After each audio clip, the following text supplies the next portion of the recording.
Hey there, CEOs. Racheal Cook here, founder of the CEO Collective and host of the Promote Yourself to CEO podcast. And today I want to ask, have you ever felt like you've outgrown the current iteration of your business? Have you ever felt like your business just didn't fit you anymore or is a little out of alignment and you're just not sure what's wrong? So maybe if you've been feeling this way, kind of like when you put on a pair of jeans that used to be your favorite and they just don't fit you right anymore. So you start to think, well, maybe I need to refresh my brand. Maybe I need to tweak the headline on my website. Maybe I need to come up with a new freebie or I need to come up with a new offer. Or maybe I'm just going to burn it all down because I don't like anything anymore. I want you to hold tight and listen to today's conversation with Jess Sato. I've gotten to know Jess over the last few years because she's been a member inside of the CEO Collective. But the reason I wanted to bring her on today is because she has been speaking a lot recently about feeling like you've just outgrown your business. Like it's just not working anymore. And you're not able to quite put your finger on it. And this is a really natural feeling that happens kind of in the midlife of our businesses. If you've been doing this for a while, you're through the startup stage, you've been doing this for a while, maybe you resonate with this. Maybe you feel like your business just doesn't fit you anymore and you can't quite put your finger on what's wrong with it. So, Jess is a business growth and visibility strategist who helps impact driven women transform their scattered brilliance into one bold, crystal clear message that fuels real momentum and impact. Known for her signature BOLT framework and her unique approach to TEDx speaker coaching, Jess guides high achieving female entrepreneurs and thought leaders to uncover their big idea, align their offers and their visibility strategy around it, and step more confidently into their own thought leadership. Her work bridges the gap between clarity and traction so her clients can grow purpose driven businesses that make a real impact and real money. If you have felt like you have outgrown your business, if you have felt that it just doesn't fit right, and again, you need to get back to the core of what it is that you're here to do, this conversation is going to be a must listen.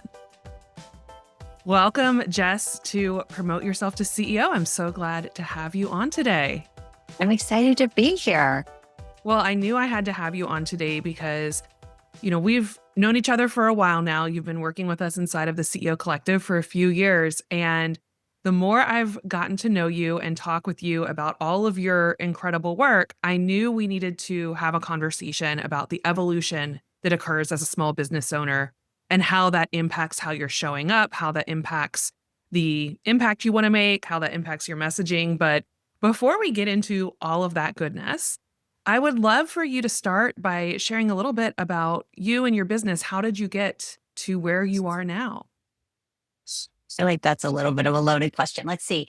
Well, just from a backdrop perspective, I came out of the corporate world like so many of the other women in the CEO collective and was really looking to do business differently. And I didn't start out with some big, grandiose plan, like the kind of guidance that we're talking about so often about being a CEO and, being strategic and having all that stuff. That was just not a thing. Like I literally built a business by accident. And that evolved over the last 12, 13 years into what I am doing now, which is really focused around helping female entrepreneurs, particularly those who have a strong impact orientation, who are looking to deal with things on a social impact level or an industry change kind of perspective, really helping them get crystal clear on their message, their work, the impact. And that came about for a lot of different reasons. Some of that was just my own evolution, like you said, as a business owner, where I could see myself growing. So what I started out is not anywhere near what I'm doing now, where, before it was all about corporate consulting. Now it's all about female entrepreneurs. Before it was a lot around mindset. And now, and also early stage entrepreneurs. Now I'm working with later stage entrepreneurs where, Mhm. yeah, mindset's a part of it just because we're doing a lot of visibility work, but a lot of it is really getting very clear on what is it that you're actually trying to say in the world. So that evolution of the business is very much a function of my own evolution as the owner of that business. And I think when you first came to us inside of the CEO Collective, when I first got to know you, you had really kind of made your mark as a speaking coach because Yeah. you not only had been on stages, been on TEDx, but you were coaching others to land those types of speaking gigs. Can you tell us a little bit about that experience and Yeah. what triggered you going from a speaking coach to really wanting to get into like, okay, what is this big idea and big impact you're trying to make in the world? Yeah. Okay. And this is so fun because I fell into the TEDx world by accident. A colleague of mine reached out and she said, "Hey, do you want to be a speaker coach at TEDx Breckenridge?" It was their very first event. And I, kind of noodled over that for a while. I wasn't totally sure because TEDx was never on my bucket list. And I decided to give it a go. And I really fell in love with the idea of big ideas. And TEDx is a very specific platform. It has a very specific structure. And I find that it's really good for thought leadership and getting those big ideas out into the stage. I mean, that's the whole design behind it. But that really got me thinking about what happens when you have an idea that's not really well suited for the TEDx stage. And, some would argue, oh, any idea will work. But from my own experience, I haven't found that to be the case. And what I started to realize is a lot of the women that I was working with were definitely leaning into like more social or, social impact oriented things. And at the time, TEDx was in a big AI tech kind of swing. And so there was just a weird mismatch. And so that really got me thinking about, well, what does it look like to have a big idea? And what does that actually mean? And to me, a big idea is really this sort of audacious idea or concept that demands attention. It's designed to challenge the status quo and then, of course, inspire action.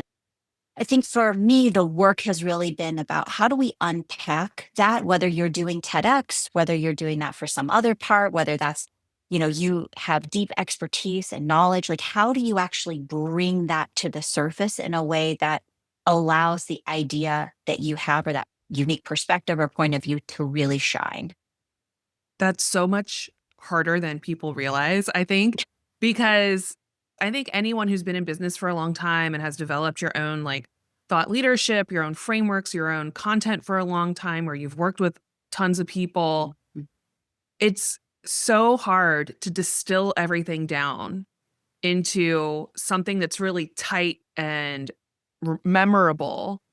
And it kind of drives you crazy when you're sitting there going like, okay, I do this and I do that and I think this and I know people know me for this and this and this, but sometimes it can feel like you're being pulled in a million directions when you don't have that clarity. How do you help people find that through line and figure out like, okay, what is really at the center of all these things that I have built my brand or my business around?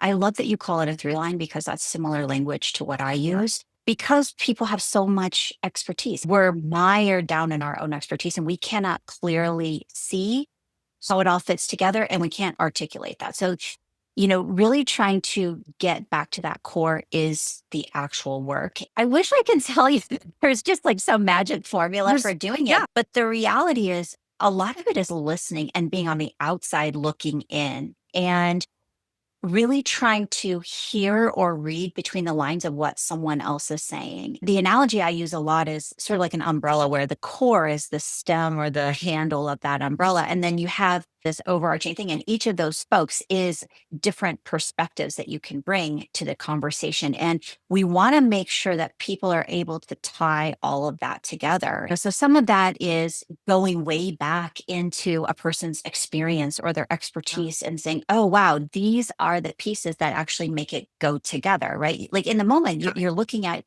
all of your work and you don't totally see that. But if you actually take a step back and dig kind of deep, you can figure that out. Or, some of it is just lived experience and also paying attention to what is it that people start to know you as. So I take people through a pretty robust, intensive that starts with some pre work where they're doing a lot of thought dumping. And then we just talk through it over the course of, a couple of sessions to really try to hone in on that very clear, very concise, essentially a statement, if I had to give it Yeah. a word, that allows them to be able to articulate, like, oh, this is my stance or my perspective on X, Y, or Z. And then from there, like you said, everything sort of pops out from that Yeah. core. Could you give a good example of maybe something that's more like consumer facing that everybody kind of knows that Mhm. instantly kind of gives that concept?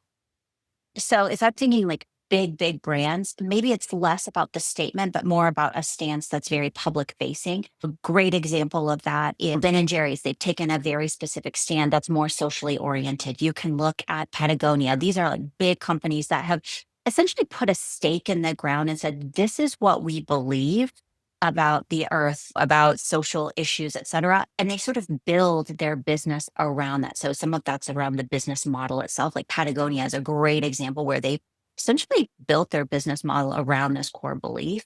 Even in the CEO collective, a life first business is what I think of. That's the perspective or the stance. And Yeah. from there, everything builds, right? The values are tied to that. The operating system is tied to that. So all of that is like, what is the stance?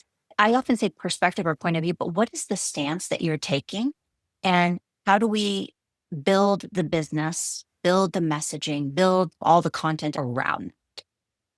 Yes. And it took a very long time to land on Yeah. these types of things. And I think that's Yeah. something that sometimes as entrepreneurs, we tend to want things done yesterday and to have all the answers immediately. I feel like this is where the journey is part of it because you're going to Mhm. have these moments of clarity where the message hits, the big idea, you know exactly what you want to be known for. But then sometimes you outgrow that. Your life has changed, your experiences have changed, Yeah. or you're just tired of saying the same thing over and over again. And I feel like it almost starts to feel like you've outgrown your previous messaging. So what do you see with people when they're feeling that way? What are like the symptoms that they're outgrowing what they had previously built? Yeah. To me, it feels almost like it's one of two things. Either it feels very grindy, like, oh, this just doesn't feel good. It's like you're Yeah. constantly tweaking things and trying to get it to feel right again. That could be like changing your offer a million times. It could be playing with the copy on your website. It could be a new lead magnet. I see a lot of people when they feel like, oh, the business isn't quite right. Oh, I think it's time for a rebrand. I see that a lot. Yeah. And that could be part of it, right? But that exterior has to match the interior. So if you have essentially outgrown the thing that you've built, no amount of window dressing is actually going to make that work. One of the examples I've used a lot that I think, really resonates is sort of like being in a pot. Like you're a plant that's really root bound. You can't keep growing inside this same container that you built. So it's, how do I get back to the core and figure out, okay, what does my container actually need to look like? And I don't mean offer container, right? I mean like big business container that allows you to revisit what is at the foundation of the business and is it going to allow me to grow into whatever the next version of what the business needs to be. And I always try to get people to think more long term than even just the next iteration. It's like, okay, what is this thing that we're building? Is it meant to last? What is it doing in the world? I believe very strongly that business should be a force for good. Is all of that coming together and allowing you to build into the space that you actually want to create? I love that you brought this up, that it's not just branding or remessaging to where you are currently. It's looking further because I Mhm. also see this challenge for some folks and they don't do this deeper work, this kind of excavating of like, where am I really going and that level of clarity. And instead, they end up doing this huge project, reworking all the copy, reworking everything on their website, reworking offers just to feel like 6 months later, as soon as the website goes live, like, okay, I'm already done with this. Yeah, I see that a lot. I mean, Yes. I've done that, and like sometimes tinkering small, sometimes going, like you said, Yeah. big overhaul, but then looking back at it and thinking, okay, this is not where it's at. I really do think we do have to get more internal to that. And the other thing that's interesting about this work is I think a lot of people think it's optional. If I Yeah. just do these other things, right, then I'll get there. As opposed to, okay, actually, I do need to push the pause button to a degree and get back to what it is that we're trying to do. So, that's, I think, probably been the most interesting part of this work is like not so much convincing people that it's important, but that is actually the thing you have to do in order to move forward into whatever the next evolution is meant to be. Yeah, it's almost like you have to remember that there are no shortcuts in this process, even though sometimes we really want there to be, especially when we're feeling out of alignment and the business results start to Mm. show that. Because usually, if we're Yeah. out of alignment, we stop showing up, we Yeah. stop bringing in the type of clients we want, like other things will go wrong in the business. So it can often feel really frustrating when we tell Yeah. people, like, you've got to slow down and pause and do this deep work.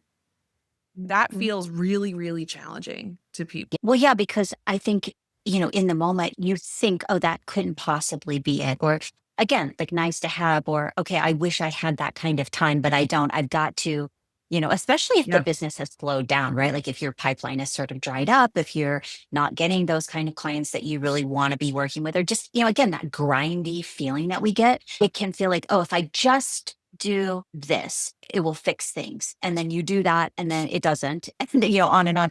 It's almost like you hit this point where you're like, okay, literally nothing is working. This is my last resort. And I really want people to not get to the last resort because by that point, they're exhausted. They Yep. are so frustrated. It's like the thing that they fell in love with when they were building this business is like now kind of just doesn't feel as good anymore. So my encouragement is, just push the pause button and do an actual evaluation, some kind of audit or something that allows you to really take stock of, okay, what is not working in this business and why? Just keep digging, right? That's where having a really good thought partner, a mentor, coach, et cetera. I don't Yes. think I don't think this is the work that biz besties do together. I think this is like paid work, quite honestly. Yeah. And I think it's helpful to have somebody who knows what type of questions to ask and pull things out of you. I Yeah. know when I've gone through this type of process, it's very much felt like therapy. Like Yeah. just keep going down a level deeper, and then you get to the root of whatever you're wanting to talk about. And you're like, oh, I didn't realize that was kind of underneath. And Yeah. that's the experience I've had doing any sort of messaging work like this. It takes a lot more introspection and a lot more layers deeper than you realize. When you were you kind of gone through some deep shifts within the collective and really even before the collective. So Yeah. when you were going through that, what was it for you that made you think, oh, I actually need to do this deeper work that we're talking about as opposed to Yeah. tinkering? As opposed to tinkering. That is a great question. I feel like I've had a couple rounds of doing this deep work with a few different people, and each time I get something a little bit different out of it. The first time I went through all of this deep messaging and branding work was with my friend Sarah Oncalmo Ashman. I'll shout her out. She did a huge rebranding process for me when I left the Yogipreneur brand and was starting to come Mm. under my own personal brand. Really interesting to me because I'd worked with other copywriters before. And this was when I realized that copywriters aren't the same as someone That's who's right. more of a messaging brand strategist, Yeah. because that's what we did. Like we had multiple sessions where she literally just interviewed me, pulled questions out of me. And that was really the first time I think I'd done a deeper level values work than I Mhm. had before. Because a lot of other values Yeah. exercises I done were like from books. And you Mhm. know how it goes with values exercises. It's kind of like circle 5 values on this massive list of values, and ta-da, there's your core values. But it didn't mean anything. And that's when I started to understand, like, oh, I do have some really strong core values of life before business and Yeah. keeping things really simple and strategic. And that's because those were the things I was saying over and over again. Yeah. And so that kind of hit for me. The next round was when I knew I was gonna shut down all of my, like, courses that were, like, 12-week long courses Yeah. and shift into this whole new container. And that for me was, like you said, I needed a bigger pot. I needed something I Mhm. could really grow into, and I needed something that would evolve with me in a way that felt Yeah. really sustainable. One of the challenges I had with the course model, and this some of this is personal preference, like, there's nothing wrong with running an online course, but I'm a relationship person, and I want to know people. So I hated it when I would do an enrollment for what was Sweet Spot Strategy, my online course, and like only a third of the people I would get to know. The rest of the time I'd be like messaging people like, "Hey, I want to check in. I can't believe you just signed up for this and never logged in or reached out to me." And so I wanted to attract the type of clients who wanted a relationship, not Mhm. clients who were kind of course hopping and, I didn't want to just be a Dropbox addition to Mhm. somebody. So Yeah, all I of mean, those things kind of kept adding up, and that led me to where we are with the CEO Collective. And as you've seen, because you've been with us for a few years, it's always evolving a little bit, because I'm always integrating and taking what I'm hearing from people and bringing that into the conversation. yeah, I love that. And I asked that question because I do think it's really important for people to hear, like, Yeah.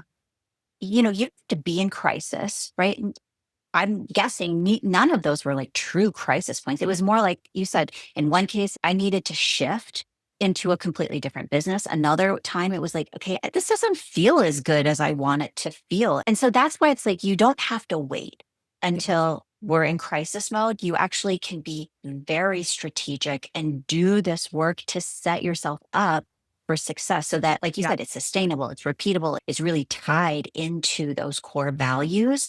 And then from there, it's like everything sort of gets evolved. I just think a lot about, and this is one of the things I love about the CEO Collective is like, we're actually like living the values of this organization. And the people who are a part of it believe in these same things, right? That's the Yeah. beauty when you're very clear on your values, on your stance, on your perspective, the right people come to you. I started my business when I was like 27, 28.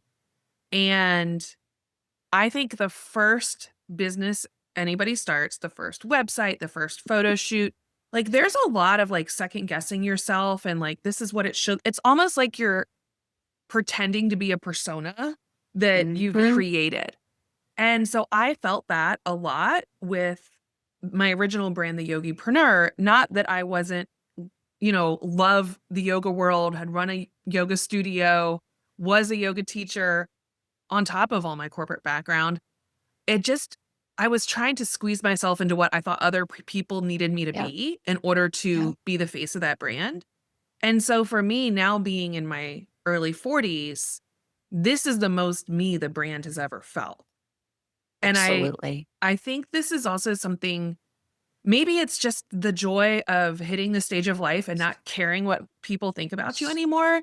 We have this really strong conditioning and socializing to fit in and to be what other people want us to be sometimes, that people pleaser tendency, or like, Oh, my brand needs to look like this because everyone else is wearing jeans and a blazer, or everyone else is wearing, remember the hats? I think if you're going to stand out and have a business that's truly aligned, it means you've got to finally get comfortable with yourself. yeah. And that's, that to me is where the work is, right? I had a very similar journey. I started my business in 2012. I did that iteration of it for about 8 years. Then Yep. I joined forces with a business partner. We did that for a couple of years and we parted ways. And now I'm doing this. And even this has evolved over the course of time. And there have been some critical inflection points similar to yours where I had to essentially push the pause button. I mean, yes, the business was still going, but I was doing that deep work in order to figure out where am I really trying to go? Like, what am I actually trying to create in the world? And is this thing that I have right now going to allow me to do it? When you're in the midst of that evolution, you're not going to get there. And that's why it is, I think, going back to figure out values, really what is that big vision that you have for your life, for your business? All of that is the work. And I think that's something that's really hard when you're first starting out in business. You're just Absolutely. too close to the startup stage. It starts to happen once you're 5 or 10 or more years in, kind of in that midlife of business, right? And then you Yeah. start to think further. Like I've been thinking ahead about, okay, what is this going to look like as I'm in my 50s and 60s? Mhm. How do I want this to continue or not continue? Would this be Yeah. sellable? And I think that really changes the way you think about your business, because Mhm. now you're thinking about the legacy you want this business to be and the Totally. impact you want it to make. And that's very different from I'm just going to do this so that I can leave corporate, right? Yeah, I Whole just need different to parameters. make my salary back, right? Correct. Well, now that you're talking to people who are kind of in this, messy midlife of business, let's say, Yeah. now that they're thinking bigger and wanting to figure out what is the impact they're trying to make, what are you seeing? Like, what gets in the way of figuring this out for folks? Well, one thing for sure is when things are good enough, Yeah, it's really hard to do the work. I mean, it doesn't feel as compelling. Like I said, it feels like a nice to do, nice to have. And it's sort of like if it's not broke, don't fix it kind of thing. But sure. at some point you do get to that place where just nothing feels good. So I would say for sure, a lot of people are at that stage where, things are okay enough.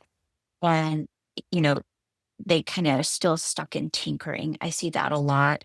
And I think the other thing too is I find that people are, they're kind of at that point where they're not quite ready to think like big legacy, right? It still feels premature, like, oh, that's too heavy to do Mhm. this kind of work. And I have tried to talk about this more in what are we building in the world? Not like big legacy, capital L, but like, what are you building toward? So, like you said at the beginning, it doesn't have to be like this next phase. Let's think a little bit more strategically, longer Yeah, term, and let's start putting the pieces in motion. Because in order to get to big legacy, right, that there's some stages that you're going to go through that are still quite sure. far, especially if you're in this middle age space, mid 40s kind of thing.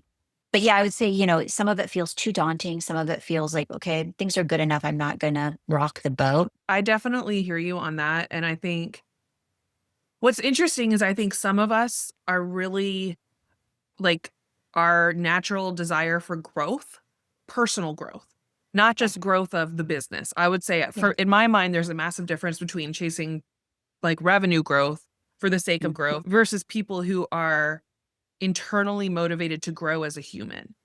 Yeah. And those are the people who get frustrated because I'm like that too. Like we get Yeah. frustrated when that complacency starts to come in and we're like, not that we're bored, because I never believe in like throwing a dopamine bomb in your business because you're bored. Like go get a hobby. But when you're really feeling that this doesn't fit anymore. This is no Yeah. longer lighting me up. I'm not looking forward to this work. I don't really want to talk Mhm. about these things anymore.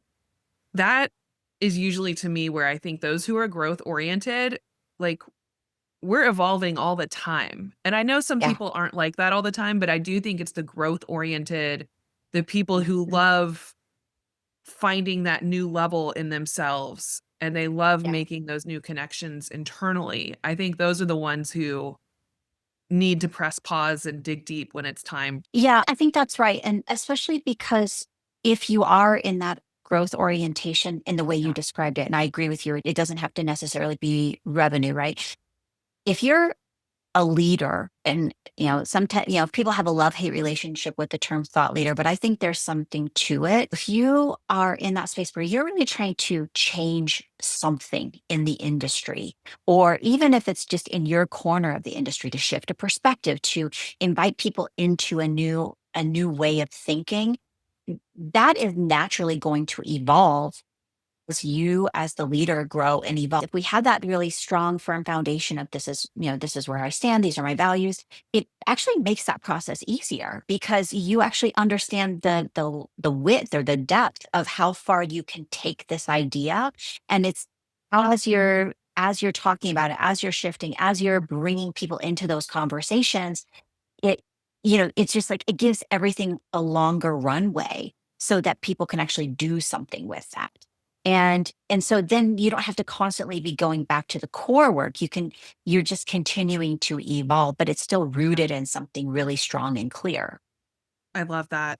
I think this is such an interesting conversation, and I hope those that are listening to it, if you're feeling this way, and going back to that analogy of like you've outgrown your pot, something's out of alignment, there's something deeper, bigger, probably more meaningful to you Mhm. that you want to figure out, don't hesitate to press pause. You're taking some folks on a trip to Egypt soon. Talk about impact and legacy.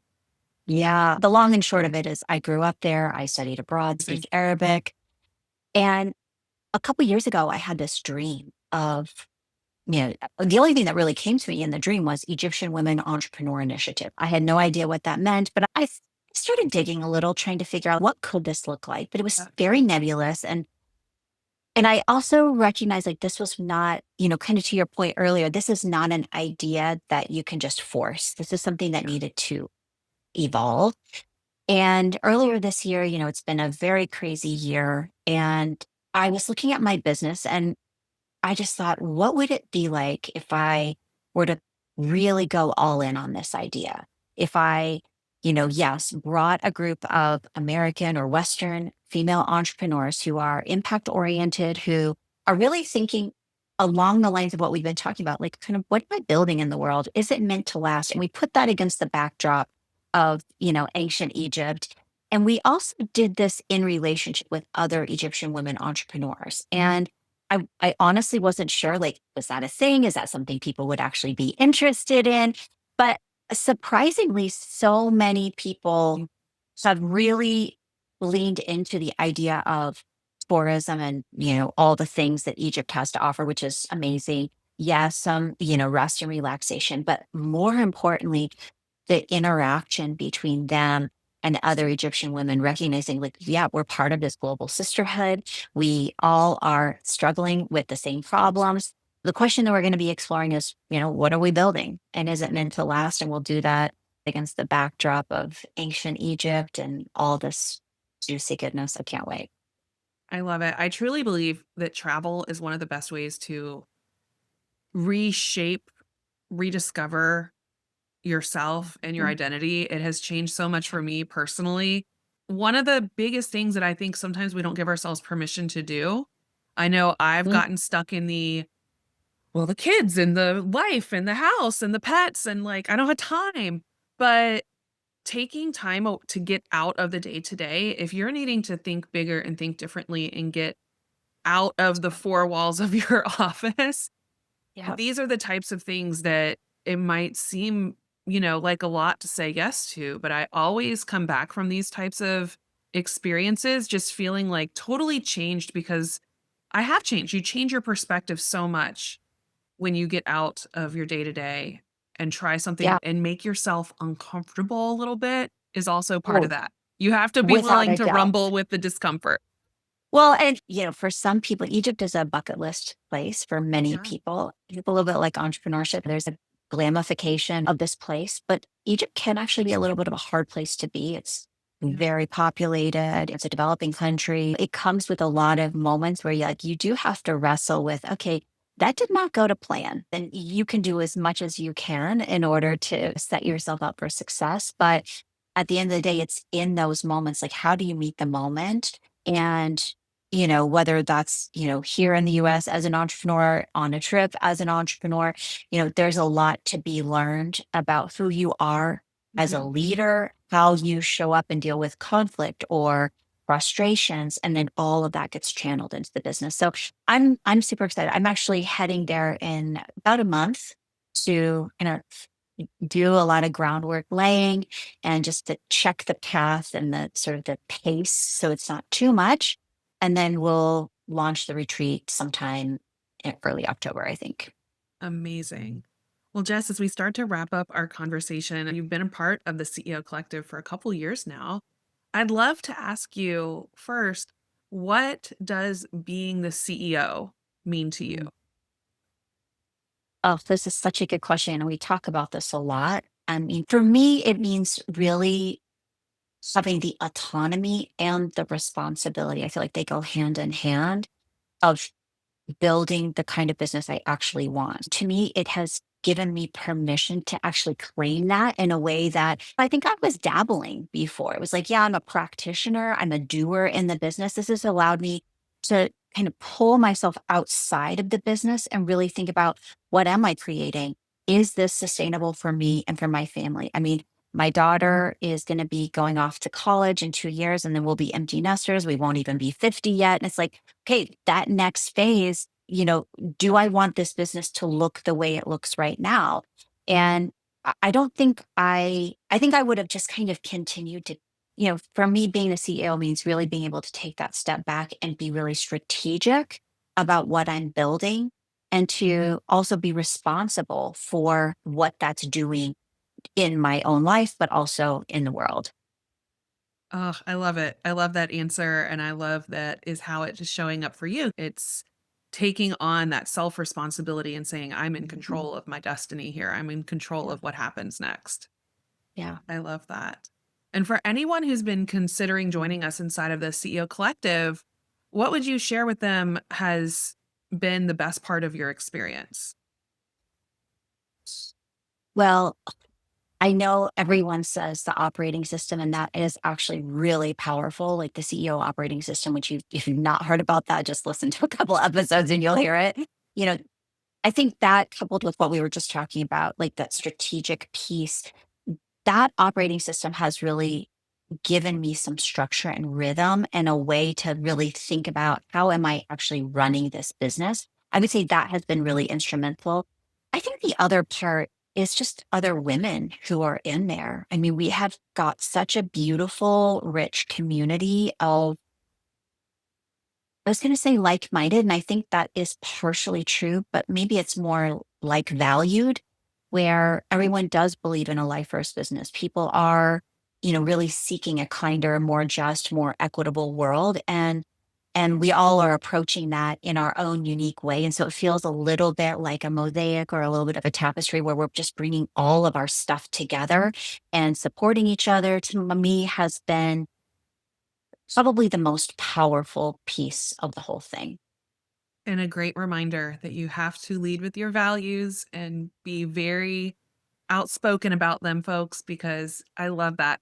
Same. That's one of my favorite things is everybody's so different, but it's the through line of the values and the way that we're all Yeah. showing up in these very different ways to try to build a better next iteration of the Yeah. world that we're living in and that our kids are going to live in. I love Yeah. that. Well, thank you, Yeah. Jess, so much for joining me today. What's the best place for people to follow you and to learn more about your work? Yeah. So I spend most of my time on LinkedIn. I'm at Jess Sato over there, or you can find me on Instagram, Jessica Sato Coach. If you are looking for support, you can get all the deets on my website, jessicasato.com. Perfect. We'll have that all linked up. Thank you so much for joining me. I know this is a big idea that has been kind of bubbling up for a while now, so I'm excited to see what happens next with it. Yeah. Thanks so much for having me.